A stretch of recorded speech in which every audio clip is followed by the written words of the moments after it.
ఎవరూ అధైర్యపడొద్దు. Car servicing కు పోయింది, మళ్లీ 100 స్పీడుతో దూసుకొస్తది. బలమైన ప్రతిపక్షంగా ఉన్నాం. ప్రజల తరపున ప్రశ్నిస్తాం, పోరాడుతాం. గత 10 ఏళ్లలో మన మధ్య సమన్వయం లోపించింది వాస్తవం. ఇప్పుడు అలా జరగకుండా చూస్తాం. 119 సీట్లలో 39 సీట్లతో బలవంతమైన ప్రతిపక్షంగా ఉన్నాం. 14 సీట్లు 5,000 ఓట్లతో ఓటమి పాలైనాం. అందులో సగం గెలిచినా హంగొచ్చేది. 6.5 లక్షల మంది ఆటో డ్రైవర్లు రోడ్డున పడ్డారు. కాంగ్రెస్ ఉంటే కరెంటు ఉండదన్న కేసీఆర్ మాటలు కాంగ్రెస్ సర్కార్ నిజం చేస్తోంది.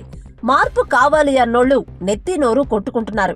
ఇప్పటి వరకు రైతు బంధు పైసలు పడలే. కేసీఆర్ ప్రభుత్వంలో వారం రోజుల్లో రైతు బంధు పడేది. రైతు బంధు పడలేదన్న వారిని చెప్పుతో కొట్టమన్నాడు మంత్రి కోమటిరెడ్డి. చెప్పుతో కొడతామన్న కాంగ్రెస్ పార్టీని పార్లమెంటు ఎన్నికల్లో ఓటుతో వేటెయ్యాలే. రేవంత్ రెడ్డి చెప్పిన 2 లక్షల రుణమాఫీ ఏది? ₹1,00,000 తులం బంగారం ఎక్కడ పాయే?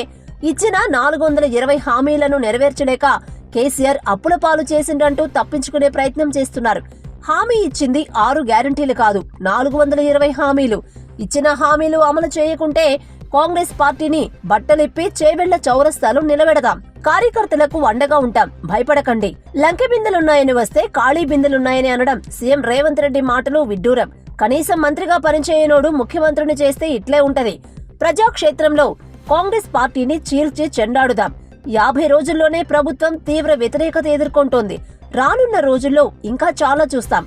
ఇచ్చిన హామీలపై ప్రజలను చైతన్యవంతులను చేస్తే నాపై మాటల దాడి చేస్తుండ్రు. ఇచ్చిన హామీలన్నిటికీ పార్లమెంటు ఎన్నికల నోటిఫికేషన్ వచ్చేలోపు జీవోలిచ్చి చిత్తశుద్ధి నిలుపుకో. శ్రీరాముని పేరిట అక్షింతలు పంచి సెంటిమెంట్ రగిలించి ఓట్లు వేయించుకునే ప్రయత్నం. పప్పు, ఉప్పు, పెట్రోల్, డీజిల్ ధరలు పెంచిన మోడీ అంటాడు బండి సంజయ్. అందరూ కలిసికట్టుగా పనిచేయాలి. పార్లమెంటులో తెలంగాణ గొంతు వినిపించాలి. వరుసగా ఎన్నికలు వస్తున్నాయి. అందరూ అప్రమత్తంగా ఉండాలి. కష్టపడి పార్టీ గెలుపుకు కృషి చేయాలని అన్నారు. వేదిక ముందు కూర్చున్న మన తమ్ముళ్ళు గాని చెల్లెలు గాని వాళ్ళు కరెక్ట్ వినాలి, వాళ్ళు కరెక్ట్ అర్థం చేసుకోవాలి, కింద కూడా కరెక్ట్ గా చెప్పాలి. మహాలక్ష్మి ఒక్క పథకం, అందులో 3 ఉన్నాయి.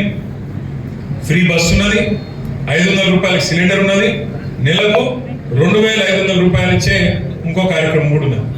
మొన్న ఓట్ల లెక్క ప్రకారం శాసనసభలో మన రాష్ట్రంలో మహిళలు 18 ఏళ్లు నిండిన మహిళలు 1,57,00,000 మంది ఉన్నారు. ఒకరు కాదు, ఇద్దరు కాదు, 1,57,00,000 మంది ఉన్నారు. మీరేం చెప్పారు ఎన్నికలలో? ప్రతి మహిళకు నెలకు 2,500 ఇస్తామని చెప్పారు. మరి ఇలా ఎదురు చూస్తున్న వాళ్ళు ఎంతమంది అంటే 1,57,00,000 మంది మహిళలు. 1,57,00,000 మంది మహిళలకు మరి నెలకు 2,500 ఇస్తే నెలకే 4,000 కోట్లు అవుతుంది. సంవత్సరానికి 48,000 కోట్లు అవుతుంది. ఒక్క పథకం 48,000 కోట్లు అవుతుంది. సరే, అలా మీరు అన్నట్టు మా బాలరాజు చెప్పిన ఎవరు చెప్పారు అది లేదు నాకు. కొన్ని ఫిట్టింగ్లు పెడతారు. నీ ఇంట్లో టీవీ ఉంటే బంధు, నీ ఇంట్లో ఎవరు ఇది బందట అది బందట కొర్రీలు పెడతారు. మరి మనం ఊక్కుందాం సపరేట్గా. నువ్వు ఎందుకు చెప్పాలి? ఎలక్షన్ ముంగట సంతకాలు పెట్టిరు. ఉప ముఖ్యమంత్రి, ముఖ్యమంత్రి సంతకాలు పెట్టి గ్యారంటీ కార్డుని ఇచ్చారు. నాది గ్యారంటీ అని సంతకాలు పెట్టించారు. మరి ఉత్తరం ఉన్నాయాలి బదిలేద్దా? మరి ఎలక్షన్లో ముంగట ఎందుకు చెప్పలే నువ్వు? మరి కారు ఉంటే కట్టు, టీవీ ఉంటే కట్టు అని ఇదివరకు ఎందుకు చెప్పలే? ఆ రోజేమో ఓట్ల కోసం అందరికి ఇస్తామన్నారు. మనం ఇంటికి ఒకటే పెన్షన్ ఇస్తున్నాము అంటే ఏమన్నారు? ఆ రోజు 200 పెన్షన్లు 2,000 చేసినాము కాబట్టి భార్యకు భర్తకు ఇయ్యలేము, ఇద్దరు ఒకరికి ఇచ్చినా మంచిదే కదా, మీరు ఇచ్చింది 200, మేము ఇచ్చేది 2,000 కదా, 10 రెట్లు పెంచినాం కదా, ఒకరికి ఇచ్చినా మీరు ఇచ్చిన దానికంటే 10 రెట్లు ఎక్కువ కదా అన్నాం అంటే ఆ రోజు ఏమన్నారు? ఒకరికి ఎట్లు ఇస్తారు, ఇద్దరికి ఇవ్వాలన్నారు. చెప్పినా లేదా? 4,000 రూపాయల పెన్షన్ భార్యకు భర్తకు ఇస్తామన్నారు. ఇంట్లో కోడలు ఉంటే కోడలకు 2,500 ఇస్తామన్నారు. చెప్పినరా? చెప్పలేదా మీ దగ్గర? మరి రేపు ఊకుందాం సపరేక. భార్యకు భర్తకు ఇద్దరికి 4,000 ఇవ్వాలన్నా వద్దా? ఇవ్వాలి. మరి చైతన్యవంతులు ఎవరు చేయాలి? మనమేగా చేయాలి. ప్రతిపక్షం అన్నప్పుడు మన పాత్రే చెప్పాలి. ఇప్పుడు గృహ జ్యోతి అన్నారు, నెలకు 200 యూనిట్లు ఫ్రీ అన్నారు. ఎంత పెద్ద మాటలు చెప్పారు. ఆనాడు రేవంత్ రెడ్డి గారు అయితే అక్క నువ్వు వచ్చే నెల కట్టద్దు బిల్లు, సోనియమ్మ కడుతుంది, నువ్వు బంధు అన్నాడు. నేను మొన్న అదే మాట్లాడే నా మీద గయ్యమని చెప్తాను. నేనేమన్నా రేవంత్ రెడ్డి చెప్పింది నేను చెప్పిన. వచ్చే నెల సోనియా గాంధీ కడుతుందా? నువ్వు మరి సోనియా గాంధీ కడుతుందా, రాహుల్ గాంధీ కడతాడా, ప్రియాంక గాంధీ కడతాడా? బిల్లు వాళ్ళకే పంపిస్తామని నేను చెప్పిన. బాయ్ బిల్లు కూడా కట్ చేస్తున్నాడు మా తమ్ముడు చెప్తాడు. ఇంకొక మాట మీరు ఆలోచన చేయండి. వెంకటరెడ్డి గారు చెప్పారు, కోమటిరెడ్డి వెంకటరెడ్డి గారు అన్నా, మరి ఆ రోజు ఎలక్షన్ల ప్రచారం అయిపోయినాను. మీ దగ్గరికి ఎవరైనా అధికారులు వచ్చి మీరు నవంబర్ బిల్లు కట్టకుండా, డిసెంబర్ బిల్లు కట్టకుండా, అధికారులు వచ్చి బిల్లు అడిగితే వెంకటరెడ్డి చెప్పిండని చెప్పండి అన్నాడు ఆయన. మరి చూపెట్టు, అదే వీడియో చూపెట్టు, వెంకటరెడ్డి గారు చెప్తారు మేము బిల్లు కట్టమని చెప్పు. ఈ మాట అంటే నన్ను బట్టి విక్రమార్క గారు తిడతాడు. విధ్వంసకర మనస్తత్వం ఉన్న వాళ్ళే ఇట్లా మాట్లాడతారంట. అంటే నేనేమన్నా భయ్, మీ వాళ్ళు మాట్లాడిండు, మీ వెంకటరెడ్డి మాట్లాడిండు, మీ రేవంత్ రెడ్డి మాట్లాడిండు, వాళ్ళు మాట్లాడిందని నేను చెప్తే నన్ను తిట్టబట్టే. నేను మీ అందరినీ ప్రార్థించేది, తమకి ఇది కావాలంటే సరే అది కూడా ఓకే, ఇది కావాలంటే అది కూడా ఓకే, చలో పోను. మొత్తం లెక్క పెడితే మొత్తం నోటికి ఎంతో శ్రద్ధ చెప్పుకుంటామే. వాళ్ళు కూడా అనుకోలే, ఆయనతో వచ్చి పడ్డారు అధికారులు. వచ్చి పడ్డారు, ఇప్పుడు ఏం చేయాలి లెక్కలు చూసుకున్నారు. నేను పేరు చెప్తే బాగుండదు కానీ ఒక ఇద్దరు ముగ్గురు మంత్రులు కూడా ప్రైవేట్గా మాట్లాడినప్పుడు వాళ్ళు కూడా ఏదో చెప్పినాం కానీ అయితే వాళ్ళే. అయితే పాపం ముఖ్యమంత్రి గారు ఆయనకి ఇదివరకు మంత్రిగా పనిచేసిన అనుభవం లేదు. ఆయన సెక్రటరియట్లో మనం మీటింగ్ పెట్టి అందులో చెప్తున్నాం, మేము ఇక్కడ లంకెబిందెలు ఉంటాయి అనుకుని వచ్చినప్పుడు అన్ని ఖాళీ కుండలు ఉన్నాయి. అసలు నాకు తెలియక అడుగుతా, లంకెబిందెల కోసం ఎవరు తిరుగుతారే? లంకెబిందెలు 7 ఉంటాయి. పాడుపడ్డ గుళ్ళల్లా, పాడుపడ్డ కోటలల్లా, పాడుపడ్డ గడీలల్లా గన్లుంటాయి. ఎవరు తిరుగుతారు వాటి కోసం? గడపారలు పట్టుకొని, తడపారలు పట్టుకొని అర్ధరాత్రి ఎవ్వడు కనబడకుండా మంచిగా దుప్పటి కప్పుకొని పోయి కొంతమంది సాటుకు తవ్వుతా ఉంటారు. వీటి కోసం అంటే సెక్రటరీకి వచ్చినట్టు గిసొంటి వాళ్ళ చేతిలో రాష్ట్రం పడ్డ. సరే నడవని, వాళ్ళు నడపని, మనకేం ఇబ్బంది లేదు, మనకేం ఈర్ష లేదు, ద్వేషం లేదు. ప్రజలు మనకు 10 ఏళ్ళు ఇచ్చారు, వాళ్ళకి 5 ఏళ్ళు ఇచ్చారు. మరి 5 ఏళ్ళు నిలుపుకుంటారా? ఏం చేస్తారు? వాళ్ళని చూడాలి, మనం కూడా చూడాలి. చూద్దాం ఎట్లా రాష్ట్రంలో రేపు ఏమవుతుందో మనం కూడా తెలియదు, వాళ్ళకి కూడా తెలియదు. చూద్దాం. నేను మిమ్మల్ని అనేది ఒకటే, మిమ్మల్ని కోరేది ఒకటే, మనం ఇప్పుడు ప్రజల తరపున అడగాలి. ఏం అడగాలి? వాళ్ళు ఏమన్నారు? 500 రూపాయల బోనస్ ఇస్తామన్నారు క్వింటాల్ అన్నారా లేదా? మరి రేపు ఏప్రిల్లో కోతలు అయితే మీ దగ్గర చివరిలో కోతలు ఎప్పుడైతే? ఇప్పుడు కాదు అయ్యా, వచ్చేప్పుడు పూలు పనులు వచ్చి మీ దగ్గర వరి లేదు. అసలు వరి లేదా? కొద్దిగానే ఉందా? అది షాబాద్ ఉంటుందా? షాబాద్లో రియల్ ఎస్టేట్ ఉంది. షాబాద్ కోటి అసలు ఏమని ఎన్ని మాటలు అన్నారా మీరు రంగారెడ్డి జిల్లాలో తెలంగాణ ఉద్యమంలో? రేట్లు పెరిగాయి, రేట్లు పడిపోతాయి. ఏమైనాయి రేట్లు? పెరిగిందా సేవలు మొత్తం? నేను రాంగరాంగ రంతా వెళ్తే ఎన్కేపల్లిలో ఛాయ్ తాగుదామని పోయినా. ఉత్తగా అడిగిన, మంచి కట్టుకున్నావు, ఇక్కడ ఇల్లు కట్టుకున్నావు, మరి ప్రజలకు అందుబాటులో ఉండే తనకి ఇక్కడనే ఓటు రాయించుకున్నా, ఇక్కడనే ఉంటున్నా అని చెప్పి. సంతోషం అన్న, మంచిగా అట్లే ఉండని చెప్పి నేను అడిగిన. ఏమున్నదే ధర ఇడా అన్న? ఏమన్నా ఉంటుంది, ఒక 3-4 కోట్లు అయితే కంపల్సరీ ఉంటుంది అన్నాడు. నాకు చక్కెర వచ్చి పడిపోయినంత పని తక్కువ చెప్పినాడు. ఎన్కపల్లిలో 3-4 కోట్లు ఉందంటే 10 కోట్లు ఉందా? తక్కువ చేసి చెప్పిన మీ ఎంపీ కావాలని. అంటే ఎట్లయిందంటే ఇప్పుడు చూస్తే ఎన్ని మాటలైనా తెలంగాణ వచ్చినాడు మొత్తం భూముల ధరలు డామ్ అంటాయి. తెలంగాణ వస్తే నష్టమైందట. హైదరాబాద్ బంగారం వల్ల కాలేదు. హైదరాబాద్ ఒక గజం భూములలో కూడా ఇలా బంగారం లేదు పరిస్థితి. ఎట్లయింది హైదరాబాద్? అమెరికాకి వెళ్ళి వచ్చిన రజనీకాంత్ చెప్తుండు, చెన్నైకి వెళ్ళి వచ్చి ఇది హైదరాబాద్ కాదు న్యూయార్క్ అనిపించింది నాకని సూపర్ స్టార్ రజనీ కూడా చెప్తుండు. కానీ ఇక్కడ ఉన్న మన ప్రతిపక్ష గజనీలకు మాత్రం అర్థమవుతుంది ఏం చేయాలి బాధ. ఎట్లా అయింది పరిస్థితి. సరే మంచి చేసినాం, మంచిగా పని చేసినాం. దురదృష్టం రకరకాల కారణాలతో స్వల్ప తేడాతో ఓడిపోయినాం. ఓడిపోయినందుకు భయపడేది లేదు, బాధపడేది లేదు, బెదిరిపోయేది అంతకంటే లేదు. విద్యుత్ రంగం నాశనం చేసిండు, అప్పుల పాలు చేసిండు, రాష్ట్రం దివాలా తీయించిండు అని మాట్లాడు. గిన్ని దివాలా కోరు మాటలు మాట్లాడిన కూకుటమా మన నాయకుడిని? అందుకే ఆ రోజు శాసనసభలో లేచి ఇక వాళ్ళు మాట్లాడుతుంటే మాకు కూడా గొంతిప్పక తప్పలేదు. మేము విమర్శ చేయొద్దు అనుకున్నాం. 100 రోజులు మాట్లాడద్దు, పాపం కొత్త ప్రభుత్వం కదా అనుకున్నాం. ఇక మేము లేచి మేము కూడా మాట్లాడాం. నేను మాట్లాడిన, జగదీష్ రెడ్డి గారు, హరీష్ రావు గారు అందరం మాట్లాడాం. మీరు చూసి రాలేదు అసెంబ్లీ? మంచిగా మాట్లాడాం మనలో. మరి కేసీఆర్ గారు పంపించిన 3 సైనికులు మాట్లాడితేనే రేవంత్ రెడ్డి తట్టుకోలేకపోతున్నాడు. ఏమంటాడు పాపం? మనం ఇంటర్వ్యూలో ఎన్నుకుంటుండు, నేను ఇంకా కుర్చీ చదువుకోలేదు, బామరుదులు వచ్చి అటొకసేపు ఇటొకసేపు రాయిస్తున్నట్టు. మరి మేము మాట్లాడితేనే గట్టుంటే మరి కేసీఆర్ దిగితే ఎట్లుంటుంది ఆలోచన ఇది. అందుకే అంటున్నా, మనం బేజారయ్యేది ఏం లేదు, మనం బేజారయ్యేది ఏం లేదు. మళ్ళా కేసీఆర్ సార్ ఫిబ్రవరి 1 రోజు ప్రమాణ స్వీకారం చేస్తున్నాడు. బడ్జెట్ సెషన్ కూడా హాజరవుతాడు. రంజిత్ రెడ్డి ప్రచారం కూడా వస్తాడు కేసీఆర్. తప్పకుండా మళ్ళీ మన నాయకుడు బయటకు వచ్చి ఆ రేపటి రోజు పార్లమెంట్ ఎన్నికల్లో ప్రచారం చేసే ప్రతి సందర్భాన్ని తప్పకుండా మనం అన్ని విషయాలు చెప్పాలి ప్రజలకు కూడా మళ్ళీ ఒకసారి. సరే అప్పుడు నాయకుడు, మన పార్టీ నాయకులు, మన పెద్దలు కేసీఆర్ గారు వచ్చే నాటికి చెప్తా వచ్చే నాటికి మరి అప్పటికి చాలా కాలం కూడా గడుస్తుంది, 75-100 రోజులు దాటిపోతుంది, 100 రోజుల పైన దాటిపోతుంది. 100 రోజులు మార్చి 17కు నిండుతాయి. ఎన్ని మాటలు చెప్పారు, 100 రోజులే చేస్తామన్నారు.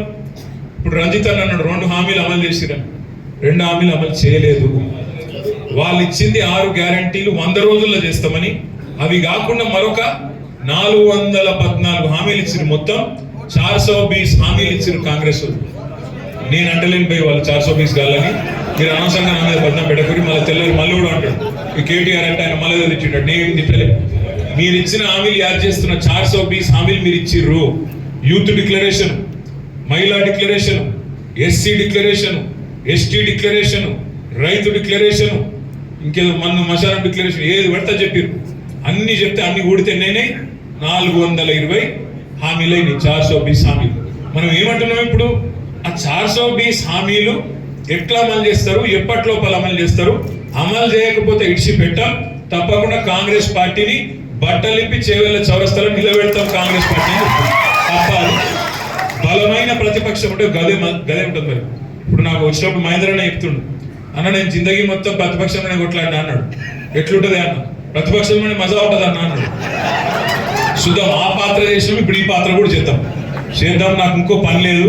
నాకు ఇదివరకు అంటే మంత్రి పదవి ఉండే, వాళ్ళని కలిసి వీళ్ళని కలిసి ఉండే. ఇప్పుడు ఏ పని లేదు. నేను చేవెళ్ళలో ఉండే మా అన్నదమ్ములకు ఒకటే మాటిస్తున్నాను, మీకు ఎప్పుడు ఏ కష్టం వచ్చినా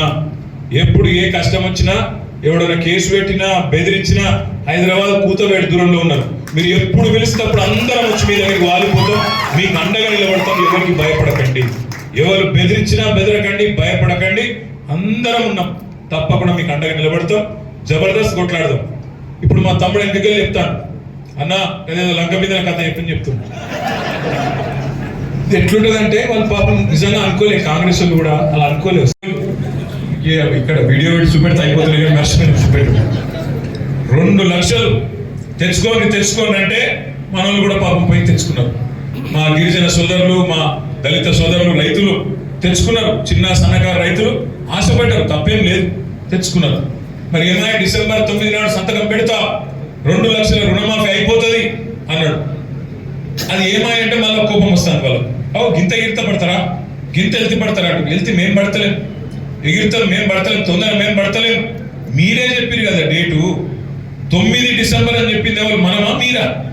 రేవంత్ రెడ్డి చెప్పిండు 9 నాడు సంతకం పెడతారు.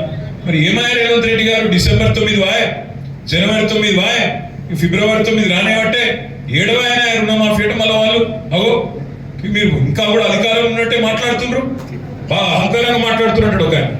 నేను అంటున్నాను అయ్యా మేము అధికారం ఉన్నామని మేము అనుకుంటలేము, మీరు అనుకుంటున్నారు మేము అధికారం ఉన్నామని. ఇంకా కూడా మీరు చూడరు, అసెంబ్లీ చూడరు. వాళ్ళు లేచి వాళ్ళు మీరు ప్రభుత్వాన్ని ప్రశ్నిస్తున్నా అంటాడు ముఖ్యమంత్రి. అరే నాయన నువ్వే ముఖ్యమంత్రి అయ్యా, నువ్వెవరిని ప్రశ్నిస్తావు? నువ్వే ఎవరిని ప్రశ్నించాలి స్వామి?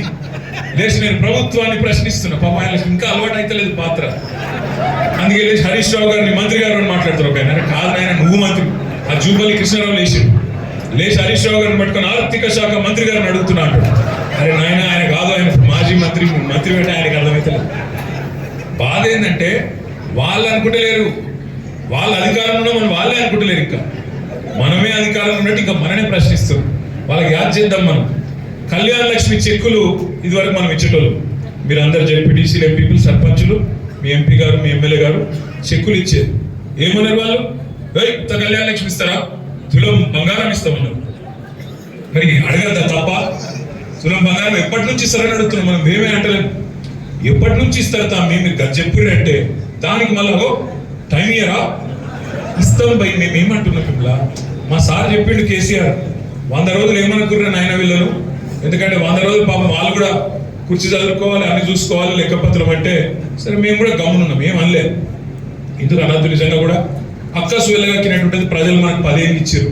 అలాగో 3 నెలలు 100 రోజులు టైం ఇస్తే తప్పేం కాదని అనుకొని మేము ఏం మాట్లాడలేదు. మొదలు 3-4 రోజులు మంచిగా మర్యాద మన గడ్డం ప్రసాద్ కుమార్ గారిని స్పీకర్ చేస్తుంటే నేనే పోయినా మన పార్టీ నుంచి ఏకగ్రీవం చేయాలని ఫోన్ చేశారు. తప్పకుండా చేద్దాం, మేము నిర్మాణాత్మకమైన ప్రతిపక్షంగా ఉంటాం. మీకు ఇలా ప్రజల అవకాశం ఇచ్చారు, మీరు నడుపురు, మాకేం బాధ లేదు. మాకు 10 ఏళ్ళు ఇచ్చారు, మీకు 5 ఏళ్ళు ఇస్తారు, నడుపుని మంచిగా మరి ఇచ్చిన హామీలన్నీ నెరవేర్చండి అని చెప్పి పోయి నేను కూడా సంతకం పెట్టిన. ప్రసాద్ అన్న స్పీకర్ అవుతుంటే వికారాబాద్ ఎమ్మెల్యే సంతోషం అని చెప్పి సంతకం కూడా పెట్టొచ్చు. అంత మర్యాదగా ఉన్నాం మనం. అసెంబ్లీకి పోయినాం, అసెంబ్లీ పెట్టారు. ఇక పెట్టినాక గవర్నర్ గారిని పిలిచి మాట్లాడించారు. ఇక గవర్నర్ ప్రసంగం ఎట్లున్నాయంటే ఎంత గలీజు ఉన్నాయంటే, ఒక సామాన్య కాంగ్రెస్ కార్యకర్త కూడా ఎలక్షన్లకు అంత హీనంగా మాట్లాడాడు. అంత దుర్మార్గమైన ప్రసంగం పెట్టినారు. ఏమన్నారల్లా, కేసీఆర్ మొత్తం నాశనం చేసిన తెలంగాణ చూసుకుంటారు. నిన్న మన దాకా అడుగుతున్నారు, అరే నీ కొట్టదా అంటే నీ కొట్టదు, నీ కొట్టదా అంటే నీ కొట్టదు. ఇప్పుడేమైంది, ఇక అడుగుడు బంధు ఎప్పుడు పడితే అప్పుడే పడుతుంది, ఏదో ఏ కాలం పెడితే ఎప్పుడో ఒకప్పుడు అని ఇడిచిపెట్టారు. వాళ్ళు రైతులు గరంగా ఉన్నారు, వీళ్ళలో తెలుస్తుంది మార్పు ఏమైందో తెలుస్తుంది, బాధపడుతున్నారు. ఎందుకు అని మా కేసీఆర్ ఉన్నప్పుడు సరిగ్గా వారం 10 రోజులల్లా 7,500 కోట్ల రూపాయలు 70 లక్షల రైతుల ఖాతాలలో ఫోన్లు టింగ్ టింగ్ టింగ్ అనుకుంటే మంచిగా వారం 10 రోజుల్లో పడుతుండే. ఎందుకు? కేసీఆర్ ఒక ప్రణాళిక ఉండే, ఒక పద్ధతి ఉండే, ఒక వ్యూహం ఉండే. ఏదైనా పని చేస్తే దాని మీద కమిట్మెంట్ ఉండే. మొత్తం 2 నెలల పాటు కష్టపడి 7,500 కోట్లు ఒక పక్కకు పెట్టి రైతులకు సబ్జెక్ట్ కాబట్టి 70 లక్షల మంది రైతులు ముచ్చట కాబట్టి అది కూడా వాళ్ళు నాట్లేసే టైంకు ఎరువులు విత్తనాలకు వాళ్ళ కూలి పనులకు పైసలు అందాలి కాబట్టి కమిట్మెంట్తో కేసీఆర్ గారు అట్లా పక్కకు పెట్టి దాన్ని మరి ఒక ముద్దకు తీసుకొచ్చి అప్పుడు దాన్ని ఇస్తున్నారు. వీళ్ళకు ఉందా ఆ కమిట్మెంట్? నిన్న వేరే ఒక సమావేశానికి కాంట్రాక్టర్ల బిల్లులు ఇస్తామని మాట్లాడుతూ కాంట్రాక్టర్ల తరఫు మీటింగ్లు పెడతారు, రైతులకు మాత్రం మీటింగ్ లేదు, సమాచారం లేదు. రైతు బంధు ఎప్పుడు పెడుతున్నారు అంటే ఎప్పుడు పడుతుంది అంటే కోమటిరెడ్డి వెంకటరెడ్డి గారు అంటున్నారు రైతు బంధు పడలేదన్న చెప్పు తీసి కొట్టుకుని అంటున్నారు. ఇందుకు ఆ మార్పు మనం పెట్టుకుంది, చెప్పులు తీసి కొట్టించుకుందాక రైతు బంధు ఎప్పుడు పడుతుంది అంటే దానికి చెప్పు తీసి కొడతాం. నేను అడుగుతా ఉన్నా, మరి చెప్పు తీసి కొట్టమంటారు కదా వెంకటరెడ్డి గారు, మరి మీరు దావోస్ పోయి పచ్చి అబద్ధాలు చెప్పినందుకు మీ ముఖ్యమంత్రి ఏం చెప్పిండు? ముఖ్యమంత్రి పోయి రైతు భరోసా చాలు చేసిన నేను అని చెప్తున్నాడు. దావోస్ పోయి అక్కడ సదస్సులో ముఖ్యమంత్రి గారు, తెలంగాణ ముఖ్యమంత్రి రేవంత్ రెడ్డి గారు పచ్చి అబద్ధాలు చెప్తున్నాడు. చాలా అయిందా రైతు భరోసా మీ దగ్గర? చేయాల 15,000 పడుతున్నాయా? రైతు బంధు తీసేసి రైతు భరోసా పెడతామన్నాడు, 10,000 తీసేసి 15,000 ఇస్తామన్నారు. చాలా అయిందా కాలేదా? అయిందా కదా? గట్టిగా చెప్పాలి. మరి కాంతి ముఖ్యమంత్రి, మన ముఖ్యమంత్రి పోయి స్విట్జర్లాండ్ పచ్చి అబద్ధాలు చెప్పొచ్చునా? ఇంత దుర్మార్గమా? అరే పోనీ అబద్ధాలు చెప్పినావు సరే, అబద్ధాలు చెప్పి గద్దెకెక్కినావు అది కూడా సరే, కానీ రైతు బంధు దగ్గర నాయన పోనీ కేసీఆర్ ఇచ్చిందని అంటే దానికి చెప్పు తీసి కొడతా అంటాడు. ఇంత అహంకారం! చెప్పు తీసి కొడతామనే రైతులు, చెప్పు తీసి రైతులను కొడతామనే ఈ పార్టీని, కాంగ్రెస్ పార్టీని మరి మీరు రేపు ఓటుతోని కొట్టాలి పార్లమెంట్ ఎన్నికలు అని చెప్పి నేను చేస్తా ఉన్నా. రైతులకు చెప్పాలి, ఓటుతోని కొట్టండి, ఓటుతో వేటేయండి. మనం చెప్పులు తీసి మన చెప్పులు ఖరాబ్ చేసుకునే అవసరం లేదు. ఓటుతోని వేటేయాలి, వీళ్ళ అహంకారానికి బుద్ధి చెప్పాలి. 1 కాదు 2 కాదు, ఎన్ని మాటలు చెప్పిండండి రేవంత్ రెడ్డి గారు. డిసెంబర్ 9కి ముందు ప్రెస్ మీట్ పెట్టిండు. కేసీఆర్ అనుకుంటాడు రుణమాఫీ చేసిన కదా, చేయగానే 2 సార్లు రుణమాఫీ చేసిన కాబట్టి రైతులు నాకే ఓటేస్తారు అనుకుంటుండు. నేను మా రైతన్నలకు చెప్తున్నా, మీ రుణమాఫీ అయిపోతే మంచిది, అర్జెంటుగా బ్యాంకు పోండి. డిసెంబర్ 9 నాడు నేను వస్తున్నా, 2 లక్షల రుణం తెచ్చుకోండి. ఇప్పటిదాకా తెచ్చుకున్న వాళ్ళు ఉంటే కూడా వెంటనే పోయి తెచ్చుకోండి అని రేవంత్ రెడ్డి గారు చెప్పిన మాట వాస్తవం. షాబాద్ లో గౌరవ కేటీఆర్ గారు దేశం అంతా కూడా మన ప్రాంతానికి పెద్ద పెద్ద సంస్థలు వచ్చే విధంగా కూడా చాలా మంచి కార్యక్రమాలు తీసుకొని గౌరవ ముఖ్యమంత్రి, మాజీ ముఖ్యమంత్రి కేసీఆర్ గారు పేదలకు అండగా ఉండి పనిచేసినటువంటి పార్టీ మనది. మరి ముందు ముందు కూడా మన ఎంపీ ఎలక్షన్తో పాటు ఏ ఎలక్షన్ వచ్చినా కూడా మనంతా కూడా ముందుండాలని చెప్పుకుంటూ ఈ అవకాశం ఇచ్చిన అందరూ నమస్కారం చెప్పుకుంటూ సరి చేసుకుంటాం. జై తెలంగాణ. ఎలక్షన్ అయిపోగా నాది అయిపోయింది కదని చెప్పి ఇంకోళ్ళ కూర్చోకుండా ఏ ఎలక్షన్ బీఆర్ఎస్ పార్టీనే గెలిపిస్తూ ఉండాలి. ఎందుకంటే తెలంగాణ రాష్ట్ర అక్కడ ఫామ్ లో పాపం నడున కష్టమవుతుంటే ఆయన చూస్తుంటే ఎంత బాధ చేస్తుంది. ఆయన స్వలాభాల కోసం ఏది చేయకుండా అహర్నిశలు కష్టపడి 450 పైచీలకు సంక్షేమ పథకాలు రూపకల్పన చేసి, ఒక్కొక్క సంక్షేమ పథకం రూపకల్పన చేసినప్పుడు ఎంతో మంది కాళ్ళు ఆగేటోళ్ళు. ఇది అమలు చేయాలని చాలా కష్టము, డబ్బులు లేవని ఒకరు అమలు చేయడం కష్టం అని చెప్తే ఏది వినకుండా సంక్షేమమే నా లక్ష్యం అని చెప్పి ఆయనే సంక్షేమం చేస్తూ పోతుంటే మన వర్కింగ్ ప్రెసిడెంట్ కేటీఆర్ గారు వివిధ విదేశాలకు వెళ్ళి పెట్టుబడులు తీసుకొచ్చి అభివృద్ధికే ఆయన పాలు పంచుకున్నాడు. సో మనకు కావాల్సిన సంక్షేమం, అభివృద్ధి, అవి 2 చేసినాం. మనం ఇంత చేసినా కూడా ఇవాళ ఎలక్షన్ ఓడిపోయినామంటే డెఫినెట్ గా కృషించొద్దని ఎవరు చెప్పారు, డెఫినెట్ గా బాధపడదాం. మామూలు మాట కాదు. ఎలక్షన్ అసలు జనరల్ ఎలక్షన్ ఓడిపోవడం అంటే 5 సంవత్సరాలు అపోజిషన్ కూర్చుంటే మనం డెఫినెట్ గా అపోజిషన్ కూర్చొని లేవనెత్తాల్సిన పాయింట్స్ ఏంటి? ఇప్పుడు వాళ్ళు ఇచ్చిన హామీలన్నీ అమలు చేసినట్టు మనం. యాదన్న ఎప్పుడైనా చూసినా కూడా అత్యంత సౌమ్యుడై ఆయనే ఆరోగ్యాన్ని నిజంగా మర్చిపోయి పొద్దున్నే తిరుగుతూ ఎన్నోసార్లు మేము ఆరోగ్య చేయవేళ అని చెప్పి రథం తీసుకొచ్చినప్పుడు ఏ ఊర్లకైతే వెళ్ళినప్పుడు ఊరికే బీపీ చెక్ చేస్తాడు డాక్టర్ అంటే ఎప్పుడు యాదన్న బీపీ చెక్ చేసేటోని, ఎప్పుడు చాలా హై ఉండే నవ్వేటోడు బీపీ టాబ్లెట్ వేసుకొని మర్చిపోయినా ఇవ్వాలని చెప్పి. అంటే ఆయన పొద్దున్న లేస్తే తిరగాలన్న ధ్యాస, రాత్రంతా తిరుగుతాడు, పొద్దున్న తిరుగుతాడు. ఆయన మీద ఇంత కక్ష సాధింపుతో ఎంతో మంచి మెజార్టీ తెస్తారని చెప్పి అందరం ఎక్స్పెక్ట్ చేసిన చేవెళ్లలో తక్కువ మెజార్టీతో గెలిచిందంటే నిజంగా మీ అందరూ కష్టపడ్డారు. పేరు ప్రతి ఒక్కరికి కృతజ్ఞతలు తెలుపుకుంటున్నా, శిరస్సు వంచి నమస్కరిస్తున్నా. ఎందుకంటే గెలిపోవటం వీళ్ళు ఎంత డిఫరెన్స్ ఉందో తెలుసుకున్నాం. మొన్ననే 1.85% మనం ఓడిపోయినాం. యాదన్న 268 ఓట్లతో గెలిచాడు. 268 ఓట్లే కదా వాళ్ళు అనుకుంటున్నారు, 1.85 అని చెప్పి మనం అనుకుంటున్నాం. అది తేడా. కానీ పాపం యాదన్న చాలా కష్టపడేవాడు. చాలా మంది కొందరికి ఏం కోపం ఉండే అంటే యాదన్న మా ఫోన్ ఎత్తాడు, మాకు మేము నమస్తే చెప్తే చూడడు, చిన్న వాటికి మనం అలిగి టీఆర్ఎస్ పార్టీని. కానీ మనం అందరం ఆత్మ సమీక్ష చేసుకుందాము, ఆత్మ విమర్శలు చేసుకుందాము. కానీ ఒక తాటి మీద నిలబడాలి. ఎలక్షన్, ఎంపీ ఎలక్షనే కానీ, సర్పంచ్ ఎలక్షన్ కానీ, ఏ ఎలక్షన్ అయినా ప్రతి ఎలక్షన్ కి ఇంత పెద్ద కుటుంబ సభ్యులు ఉన్న బీఆర్ఎస్ పార్టీ అంటే అవతల పార్టీ వాళ్ళు భయపడాలి. వాళ్ళు ఎప్పుడు అనుకోలే పవర్లకు వస్తామని చెప్పి, వాళ్ళు ఎప్పుడు అనుకోలే మనకు 39 సీట్లు వస్తాయని చెప్పి. కానీ ఇది 100% మనం సూసైడ్ చేసుకున్నాం. మన పార్టీని చేతులారా తీసి వాళ్ళ చేతిలో పెట్టినాం. కానీ ఇప్పటికైనా మేలుకోవాలి. ఏ ఎలక్షన్ అయినా ఈజీ తీసుకోవద్దు. మనం 10 సంవత్సరాలు ప్రతి ఎలక్షన్ గెలుస్తుంటే ఎలక్షన్ ఎట్లా గెలుస్తాంలే అని చెప్పి చాలా ఈజీ తీసుకుంటున్నాం ఎలక్షన్. చూసాను కదా ఒక్క దెబ్బతో ఎట్లయిందో. ఒక్క ఎలక్షన్ ఓడిపోగానే పెద్ద గెలవగానే వాళ్ళు రాజులు గారు, మన బట్టలం కాదు. గెలిపోవటం సహజం. నాకంటే ముందు భక్తులు అందరూ చెప్తూ పోయినరు. ఒక సైంటిస్ట్ కూడా చెప్తాడు, ఒక గట్టిగా కొడితే అంతే స్పీడ్గా రిటర్న్ వస్తుందని చెప్పి. ఒక పెద్ద కవి కూడా చెప్తారు, ఒకసారి ఓటమి పాలైనాక మనం కష్టపడాలి, మనం సాధించాలి, మనం శ్రద్ధ వహించాలి, ఎట్లా బౌన్స్ బ్యాక్ కావాలని చెప్పి. ఇవాళ